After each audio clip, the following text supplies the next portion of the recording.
हिंदी साहित्य की कहानियों के चैनल में आपका स्वागत है। आज सुनिए लोकप्रिय एवं प्रतिष्ठित हिंदी लेखिका सुधा जुगरान जी की लिखी हुई कहानी पति पत्नी और वो। मेरी जुबानी। मैं हूँ सीमा सिंह। साहिल, सुमित, सौरभ और रूपम चारों एक बहुराष्ट्रीय कंपनी में ऊंचे ओहदों पर कार्यरत थे और कंपनी में महत्वपूर्ण ब्रांड्स को हैंडल कर रहे थे। चारों में अच्छी दोस्ती थी। कंपनी मार्केटिंग व सेल्स से संबंधित अपने कर्मियों को इंसेंटिव ट्रिप के नाम पर वर्ल्ड टूर पर भेजती थी और इस तरह कंपनी में कार्यरत कर्मचारी विदेशों के कई देशों में भ्रमण कर चुके थे। इस बार भी इंसेंटिव ट्रिप पर जाने की खबर गर्म थी। ऑफिस में खलबली मची हुई थी। बीवी बच्चों से अलग, परिवार की चिंता से दूर, दोस्तों सहकर्मियों के साथ विदेश भ्रमण का कुछ अलग ही मजा होता है, जिसका लुत्फ हर कोई उठाना चाहता है। सभी को उत्सुकता थी कि इस बार कहाँ जाना फाइनल होगा। रूपम को तो जरूरी जाना पड़ता था, क्योंकि अक्सर पूरे ट्रिप का प्रबंधन का कार्यभार उसके कंधों पर आ पड़ता था। एक दिन चारों दोस्त ऑफिस के बाद इसी ऊहापोह व उत्सुकता भरे वार्तालाप में मशगूल थे कि बहुत देर से चुप साहिल बोल पड़ा, यार मैं तो शायद इस बार नहीं जा पाऊंगा। क्यों? तीनों दोस्त एक साथ चौंके। क्योंकि वर्तिका का कहना है कि बहुत समय से हम साथ में कहीं नहीं गए। उसकी छुट्टियां बहुत मुश्किल से मंजूर हुई हैं। दोनों बच्चों को छोड़कर इस बार उसके साथ जाना पड़ेगा, इसलिए दोनों मम्मियों को बुलाया है। लेकिन दोनों की मम्मियों को क्यों? एक से काम नहीं चल रहा था?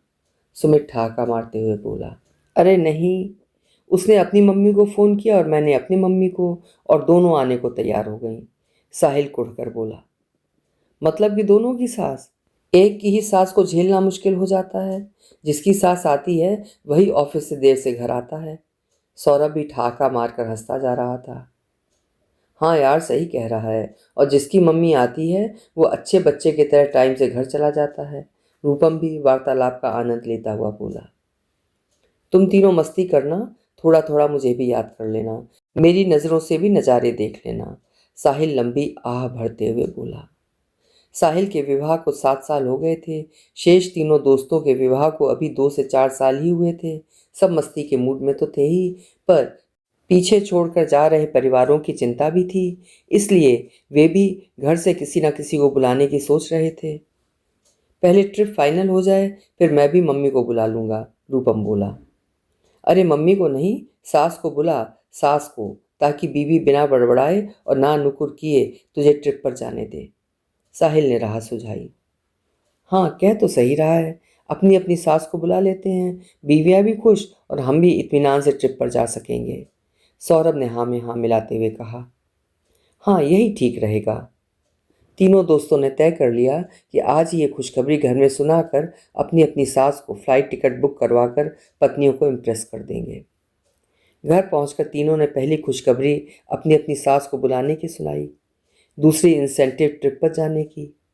ट्रिप पर पत्नियों की मस्ती मारने की बात सोचकर व्यथित तीनों की पत्नियां माओ के आने की बात सुनकर पुलकित हो गईं।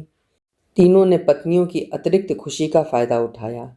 ट्रिप तो अभी फाइनल नहीं हुआ था, पर अपनी अपनी सास का एयर टिकट बुक करवाकर तीनों ने बीवियों को खुश कर एहसान मढ़ दिया। तीनों अपनी प्लानिंग पर फूले नहीं समा रहे थे कि सिर मुंडाते ओले पड़ गए।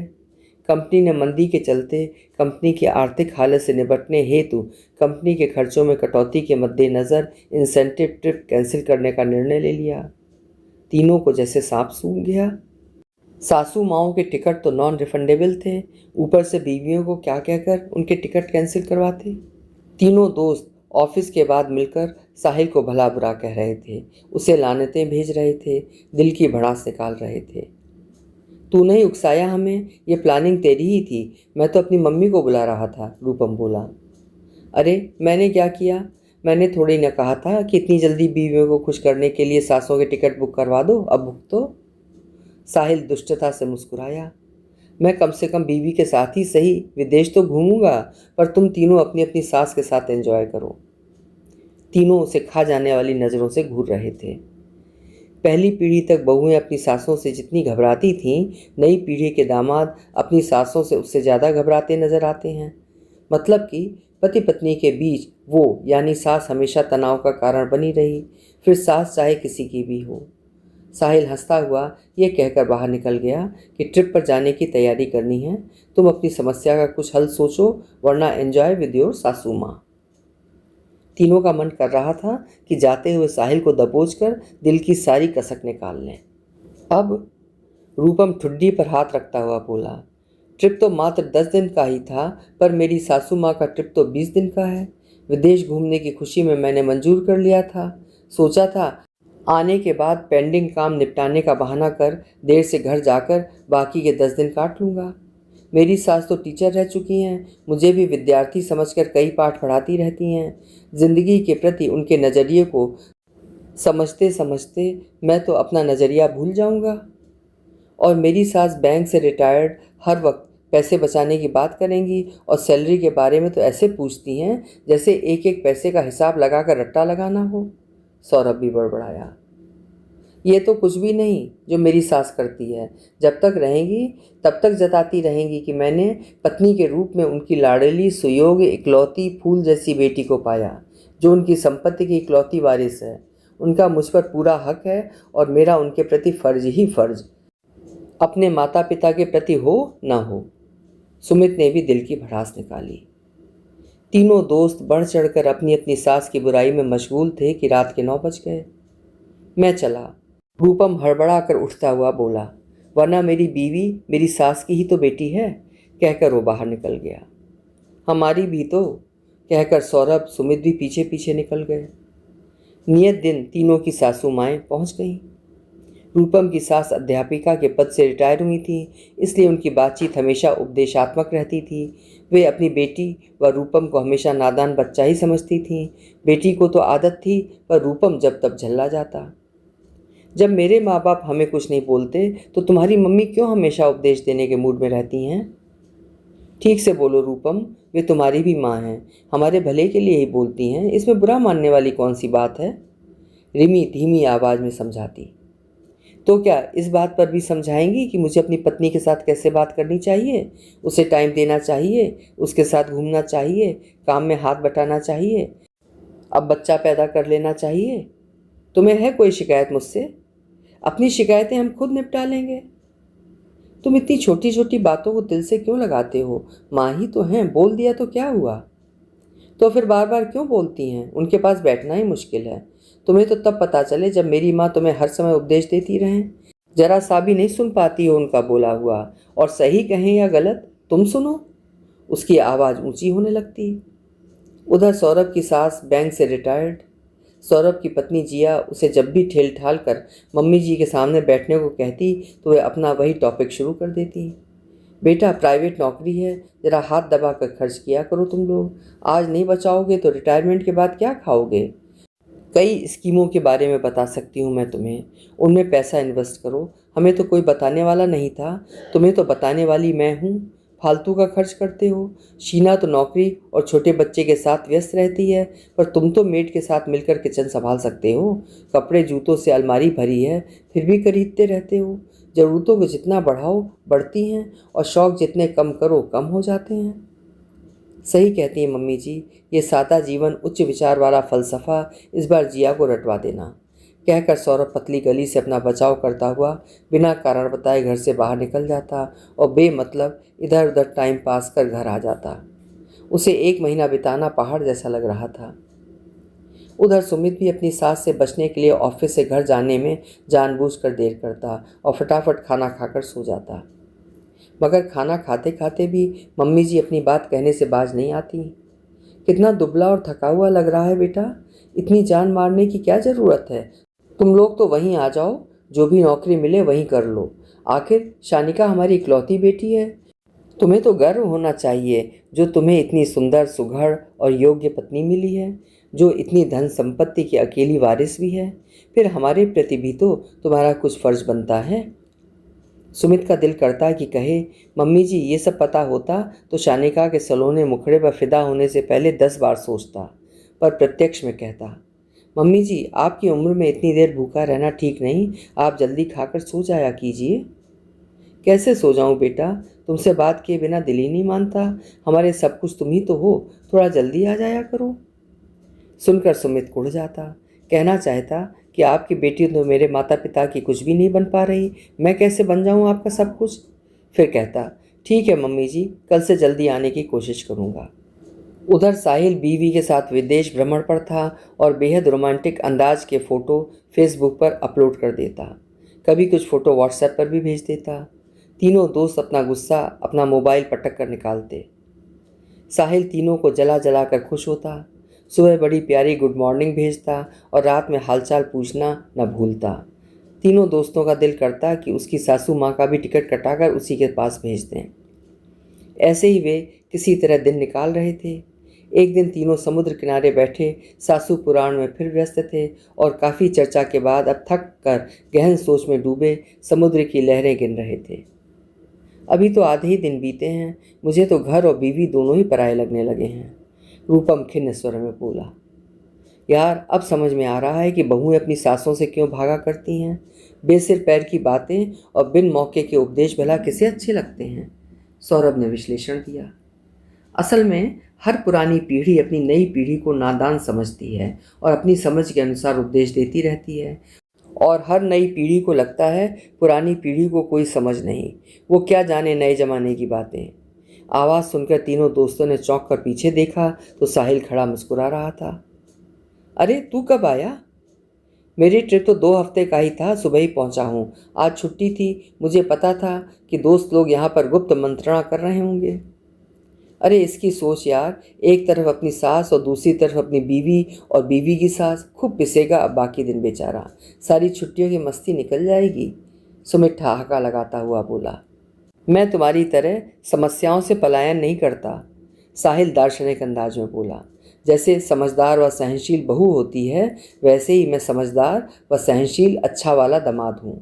बस थोड़ा हैंडल विद केयर की ज़रूरत पड़ती है।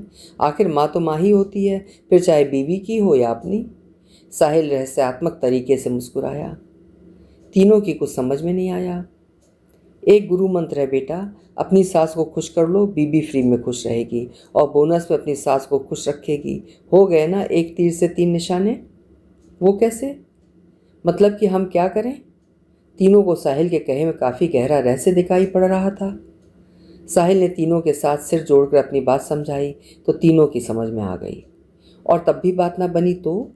तीनों ने शंका जाहिर की। तो कौन सा भूचाल आ जाएगा? जो चल रहा है वो तो चल ही रहा है। तेरी बात कुछ कुछ समझ में आ रही है यार। उनसे और उनकी बातों से पलायन करने के बजाय क्यों ना सामना किया जाए। तीनों ने अपने अपने ढंग से बात कही, मगर प्यार से। साहिल ने बात में संशोधन किया।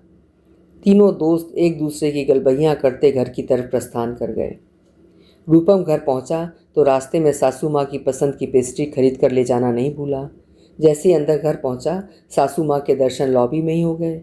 वे टीवी पर अपना मनपसंद सीरियल देख रही थीं। आज रूपम उनको अनदेखा कर बेडरूम में जाने के बजाय उनके बगल में सोफे पर बैठ गया। चेहरे पर मन भावन मुस्कान खिंची थी। सासू माँ रिमी भी हैरान। जल्दी कैसे आ गए? तुम तो बोल कर गए थे कि देर से आऊँगा। रिमी आश्चर्य से बोली। हाँ, जल्दी काम खत्म हो गया, सोचा वर्किंग डेज में तो मम्मी जी के साथ बैठने का टाइम ही नहीं मिल पाता, आज छुट्टी का दिन उनके साथ बिताया जाए। मम्मी जी लीजिए, आपकी पसंद की पेस्ट्री लाया हूँ। मेरी पसंद पता है तुम्हें? मम्मी जी की आवाज़ आश्चर्य से भरी थी। हाँ हाँ क्यों नहीं, कई बार बताया, रिमी ने वो प्लेट में पेस्ट्री रख मम्मी जी को देता हुआ बोला। प्लेट लेते हुए मम्मी जी की आंखों में अनायासी तरलता घुल गई। अब उनकी जबान नहीं, सिर्फ आंखें बोल रही थीं। और रिमी जल्दी से तैयार हो जाओ, बाहर चलते हैं। जब से मम्मी जी आई हैं उन्हें ठीक से कहीं घुमाया भी नहीं है, आज डिनर भी बाहर ही करेंगे।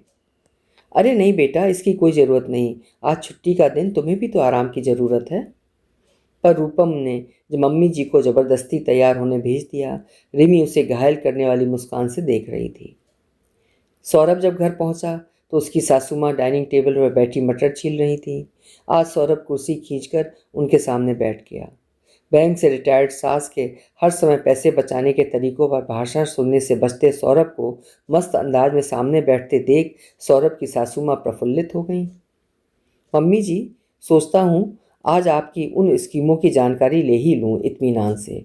आप सही कहती हैं, हमें भविष्य के बारे में सोचना चाहिए।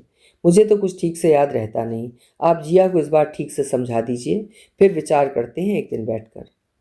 सौरभ साथ में मटर छीलता हुआ बोला। सासू माँ चारों खाने चित्त। हर समय उनके उपदेशों से भागने वाला सौरभ खुद ही ये टॉपिक उठा लाया था। बोली, नहीं बेटा, मैं क्या बताऊंगी भला, तुम तो खुद ही बहुत समझदार हो।